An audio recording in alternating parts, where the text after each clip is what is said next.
Selamat sore Bu Sukfei. Selamat Shalom. sore, shalom. Gimana kabarnya? Puji Tuhan, sehat-sehat. Sehat-sehat ya? Iya. Oke, Bu Sukfei, ini rasanya kita kalau sehat-sehat gini, apakah bisa mau dibuka nggak ya ininya? Bisa. Bisa sehat buka aja ya, semuanya Ibu nggak Sandra ya? apa-apa. Oke. Sehat semua ya. Jadi kita hari ini ditemenin sama Ibu Sandra. Ya, mau bicara-bicara, ngobrol-ngobrol sama pelayanan Ibu Sukfei. Waktu itu kan kalau nggak salah Ibu Sukfei itu pernah ke Papua. Iya. Bukan hanya kali ini aja, tetapi udah beberapa kali kan ya. Betul. Nah, mungkin Ibu Sukfei bisa cerita nggak berapa kali sih ke sana dan yang terakhir itu sebenarnya pelayanan di Papua itu ngapain Iya. sih gitu? Kalau untuk berapa kali ya saya tidak terhitung. Waduh. Kecuali saya mungkin harus lihat agenda. Tetapi yang terakhir kali pada tanggal 13 Juli itu, saya sudah tidak ke Papua itu 12 tahun. Jadi jaraknya itu sudah 12 tahun. Jadi Dari sejak terakhir ke Papua kemarin sampai iya. terakhir tuh 12 tahun, 12 tahun. baru ke Papua Baru lagi. ke Papua. Nah, bagaimana rasanya? Waduh, rasanya senang sekali. Karena apa? Jadi yang kangen selama ini Obati. terobati, betul.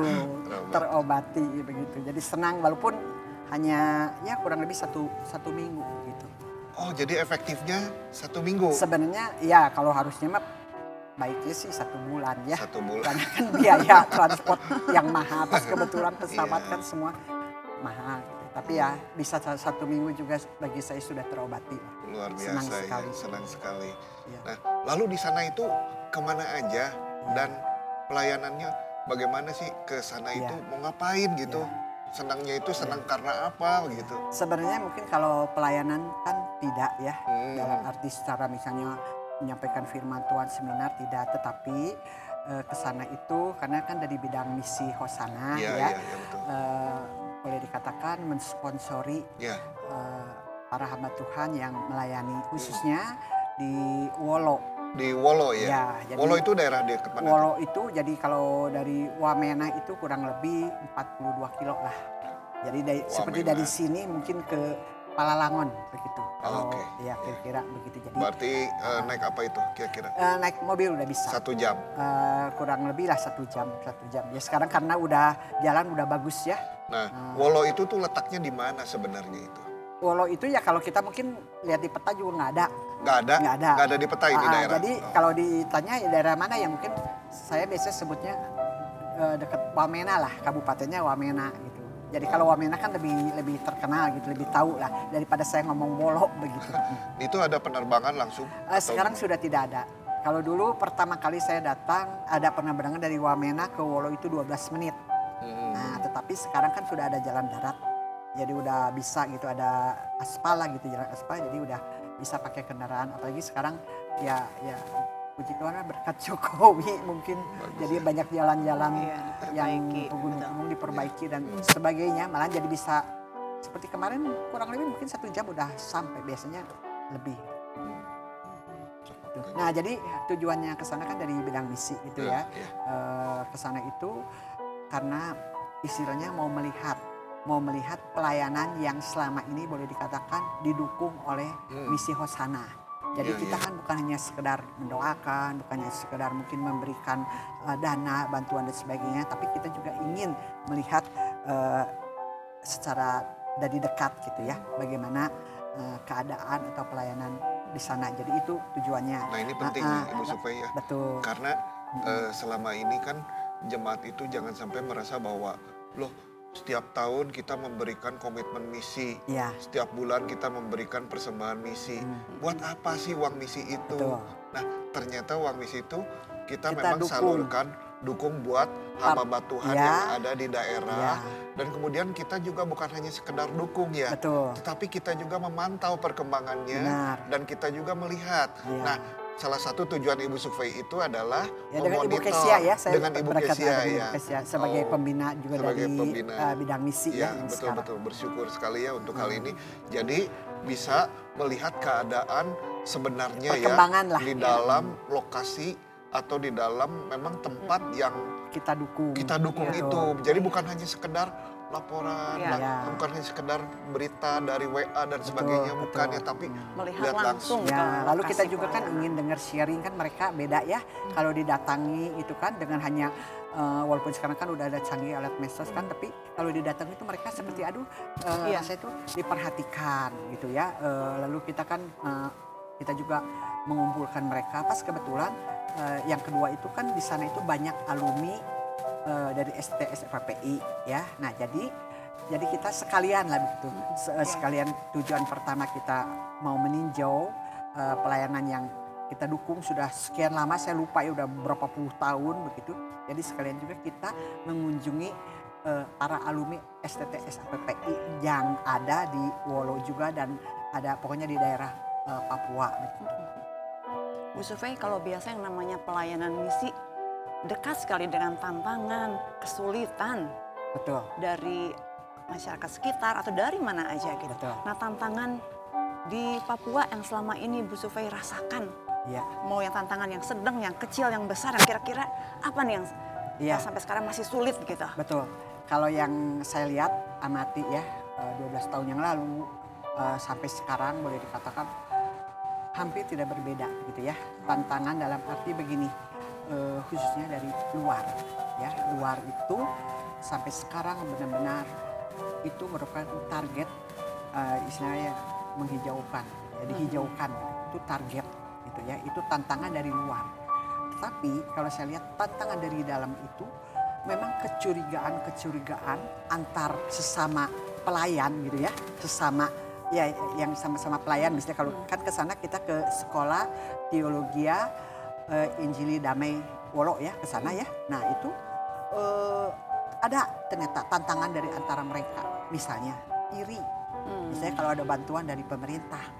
Nah, padahal udah jelas untuk apa, tetapi ada rasa kan karena pasti kan diberikannya mungkin ke bendahara atau kemana begitu. Jadi mereka itu seperti ya curiga satu dengan yang lain begitu ya soal uang. Nah, lalu juga kesukuannya itu kuat di Papua, ini konteks Papua ya, kuat.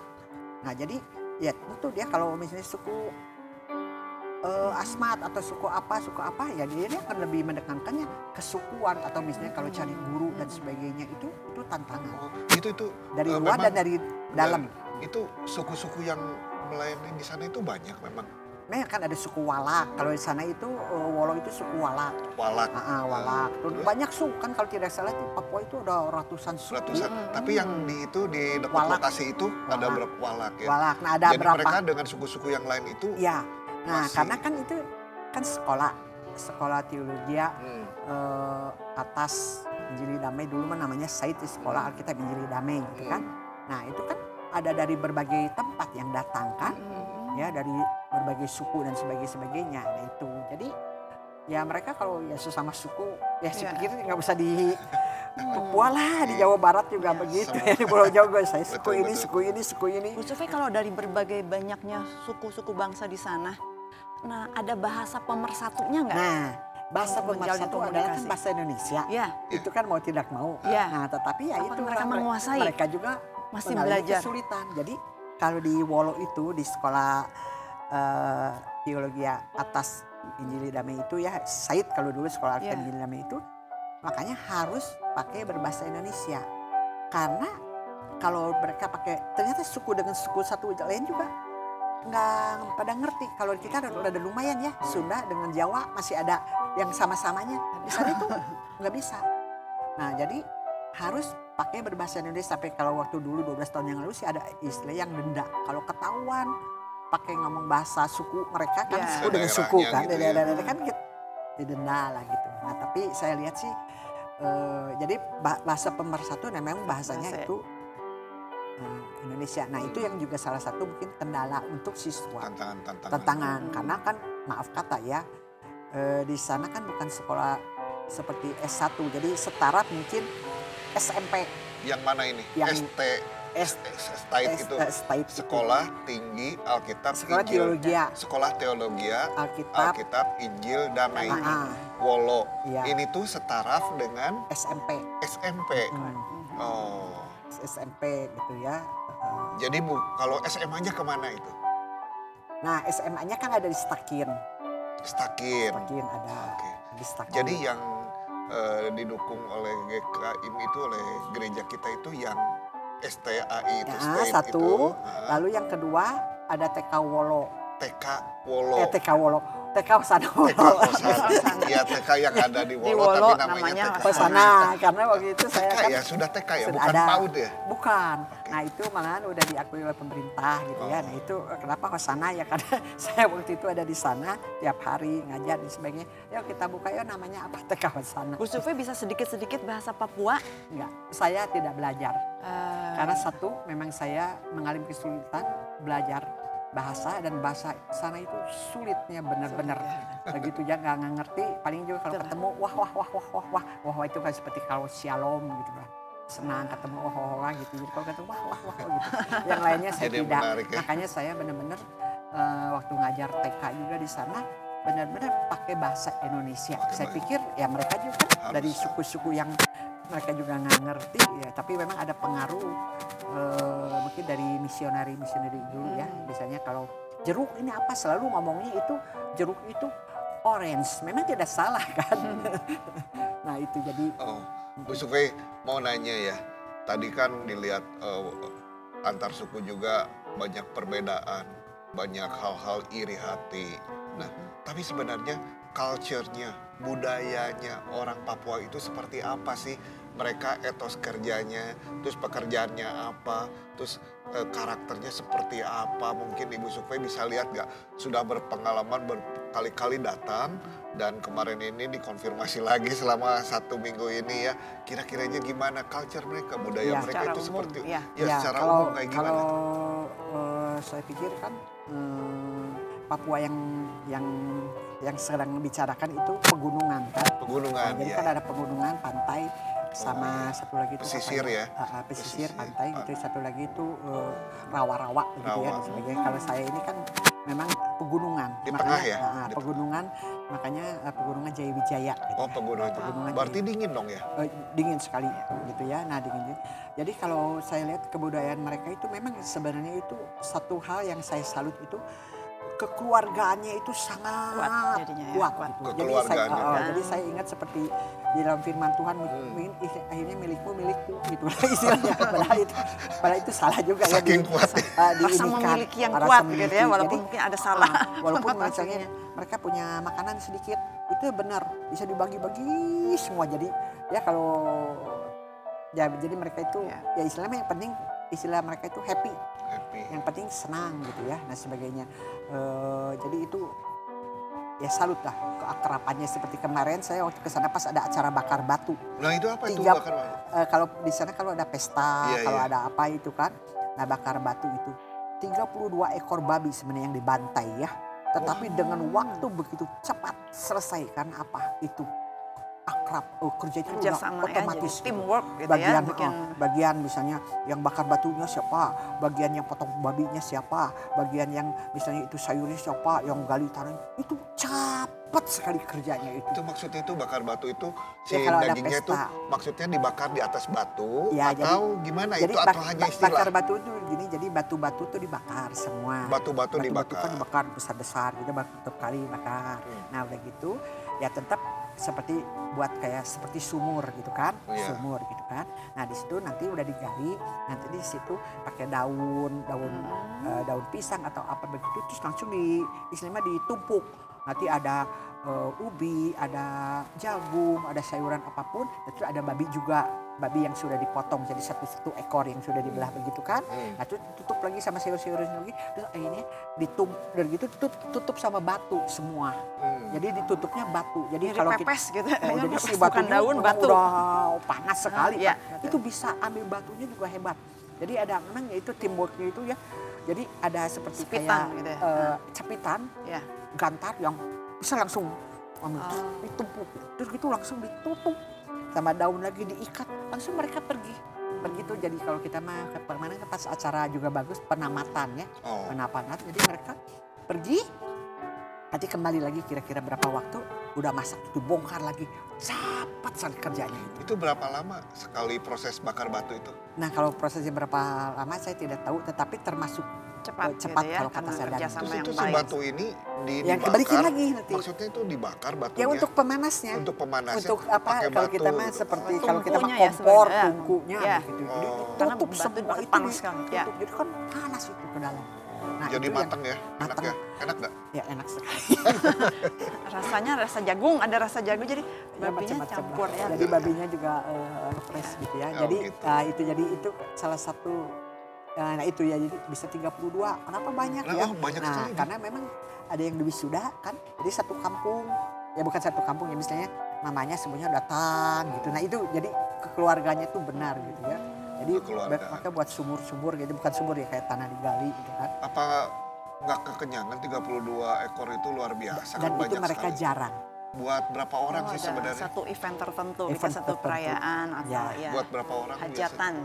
Kalau berapa orangnya juga, karena mereka udah langsung ngumpul gitu. Nanti satu keluarga atau satu suku keluarga udah bagi-bagi, udah cepat. Jadi Banyak sekali ya, 32 babi 32. Saya menarik sekali ya dengan budaya budaya. Papua gitu ya, Betul. yang bisa Bu Betul. Sufei bagikan. Nah Bu Sufei, kalau Bu Sufei kan yang sudah beberapa kali ke Papua, bisa mengetahui kebutuhan mereka tuh apa. Nah mungkin bisa dibagikan pada kita semua, Iya. kira-kira apa yang jemaat bisa Betul. berbagian Betul. untuk mendukung pelayanan Kalau Papua. kata saya ya, benar. Saya waktu berarti 12 tahun meninggalkan, saya baru ke Iya. sana. Saya masuk ke Wolo itu boleh dikatakan saya takjub sampai bingung. Takjub ya. Rumah saya di mana gitu. Tapi sekarang rumah saya yang guest house yang bekas misionari kan. Sekarang udah dibangun gereja itu besar sekali. Nah terus udah gitu benar-benar memang itu cita-cita dari dulu. Jadi istilahnya mah sekolah Alkitab itu memang udah dikelilingi benteng. Jadi seperti kalau kita mah jadi seperti satu benar-benar satu tempat Satu begitu ya kayak lokasi lah ya. wilayah. lokasi begitu ya dan sebagainya. Nah jadi kalau secara bangunan itu mah udah bagus-bagus bangunan. Karena jujur pemerintah itu benar memberikan uang Udah cukup itu permanen ya permanen bangunannya gitu. ya. Nah, tetapi yang masih yang sangat disayangkan ya, mereka memelihara. Nah itu kurang. Memelihara sarana. Iya. Sarana Nah, ya, ya. karena mungkin budaya udah kuat kan kadang-kadang nggak biasa gitu kan. Biasa gini, orang biasa mandi di sungai. Ya, sekarang suruh mandi di kamar mandi itu nggak mudah untuk merubah paradigma. Misalnya Karakter yang sudah karakter tertanam yang udah berapa tertanam lama ya. Nah, apalagi yang siswa-siswa mungkin dari gunung yang datang dan semuanya. Kalau siswa-siswa kan asramanya masih ada yang tinggal di Honai-Honai. Ya, ada di Honai-Honai.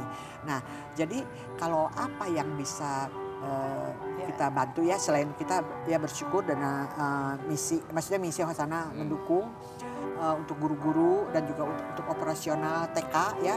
Walaupun memang sedikit dibandingkan oleh pemerintah, tapi saya katakan walaupun sedikit, tapi kan Hosana rutin. Betul. Kalau pemerintah kan sekali-kali memberikan, kalau ada misalnya kebutuhan khusus dan sebagainya ya. Nah itu, jadi bagi saya itu dana sudah mungkin, doa sudah begitu ya. Daya memang sekali-kali mungkin kita kan ada orang yang datang mission trip dan sebagainya. Tetapi satu hal yang paling dibutuhkan bagi saya itu pendampingan. Pendampingan. Nah jadi maaf kata ya karena memang kalau saya lihat memang perlu didampingi gitu. Maksudnya Jadi, pendampingannya itu pendampingan dalam berupa misalnya apa?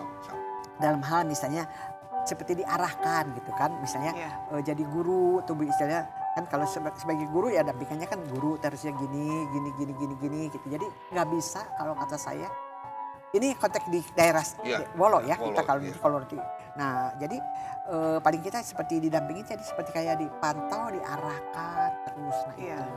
Si ininya jadi Guru, harus kalau ada guru. yang stay di sana mungkin Nah. ya itu ya. Stay istana yang tentu yang mempunyai jiwa hati yang punya hati. Hati. Nah jadi pelayanan di sana itu salah satu kuncinya hati, punya hati. Ya semua juga punya hati, tetapi hati yang dalam arti mengasihi, menerima apa adanya.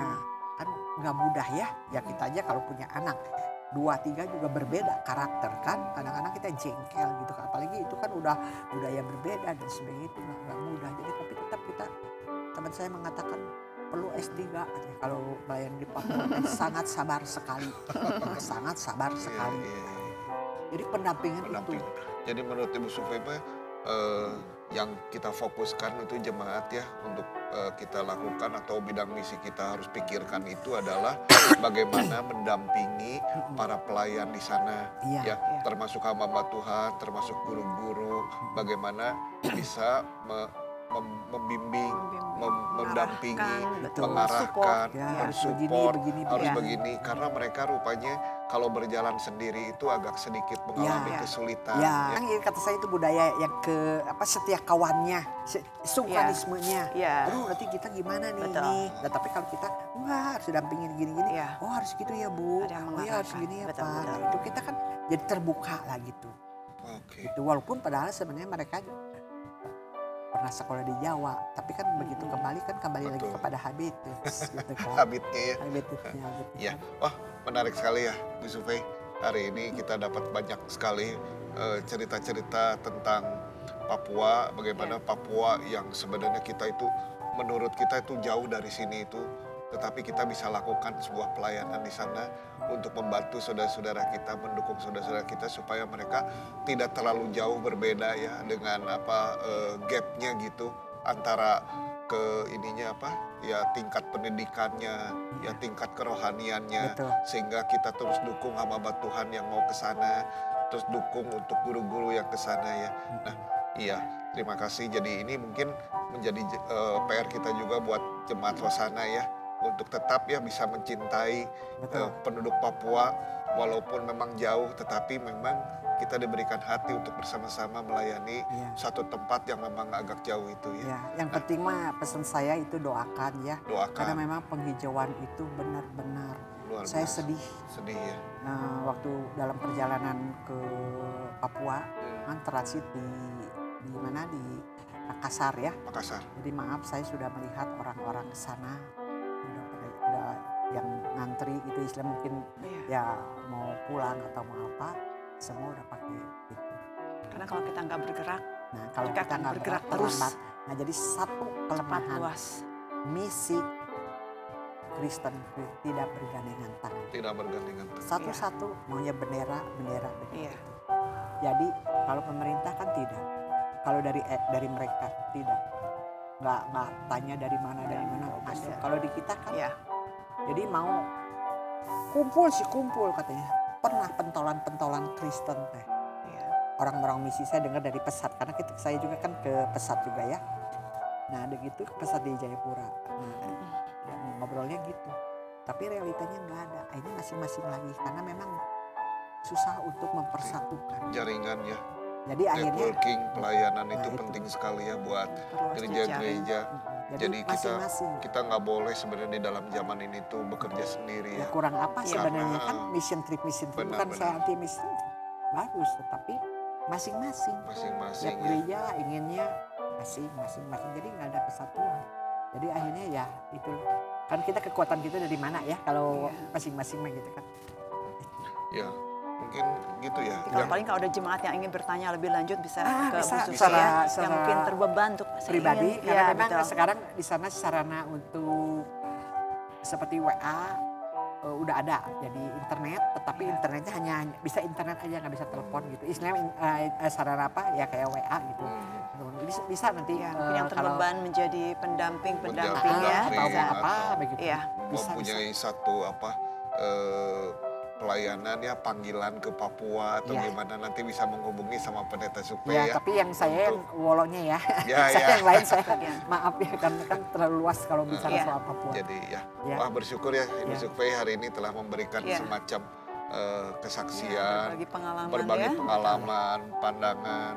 Nah ini mudah-mudahan membawakan kepada jemaat juga ya suatu pemikiran yang baru di dalam melayani Tuhan. Pekerjaan misi itu bukan hanya sekedar memberikan, bukan hanya sekedar berikan aja uangnya, tetapi tidak, kita akan terus tantangan-tantangan yang ada dan kita terus selalu mengarahkan, memonitor, bahkan membimbing mereka. Ya, terima kasih loh untuk kehadiran Ibu Sufei yang sudah jadi berkat juga untuk Papua ya. Terima kasih Ibu Sufei kita semua ya.